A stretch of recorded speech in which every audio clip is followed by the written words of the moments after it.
അരി വിൽപ്പനയുമായി BJP. Bharat rice വരുന്നു. തിരഞ്ഞെടുപ്പ് മുന്നിൽ കണ്ട് നിർണായക നീക്കവുമായി ബി.ജെ.പി. സാധാരണക്കാരെ കയ്യിലെടുക്കുക എന്ന ലക്ഷ്യവുമായി കുറഞ്ഞ വിലയ്ക്ക് അരി കൊടുക്കുക എന്ന നിർണായക തീരുമാനം കേന്ദ്രം എടുത്തു കഴിഞ്ഞു. കേന്ദ്ര സർക്കാർ അവതരിപ്പിക്കുന്ന ഭാരത് റൈസ് ബ്രാൻഡിലുള്ള അരി ഉടൻ വിപണിയിലെത്തിയേക്കും. കിലോഗ്രാമിന് 25 രൂപ എന്ന കുറഞ്ഞ നിരക്കായിരിക്കും അരി വിൽപ്പനയ്ക്കായി എത്തുക.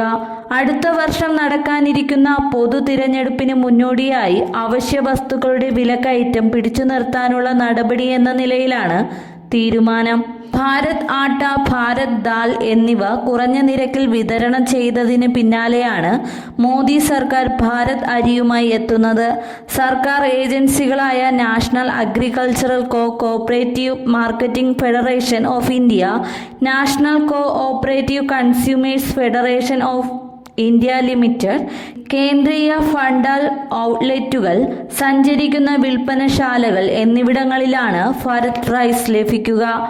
രാജ്യത്ത് അരിയുടെ വില കുതിച്ചുയർന്നതാണ് ഭാരത് റൈസ് എന്ന ആശയത്തിലേക്ക് കേന്ദ്ര സർക്കാരിനെ എത്തിച്ചത്.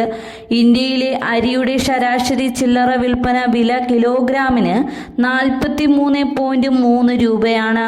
മുൻവർഷത്തേക്കാൾ 14.1% അരി നിരക്ക് വർദ്ധിച്ചത്.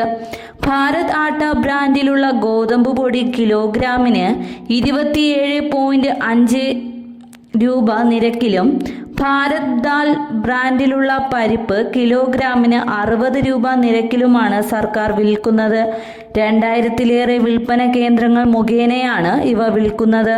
ഭാരത് റൈസും ഇതേ മാതൃകയിൽ വിൽപ്പന നടത്തും.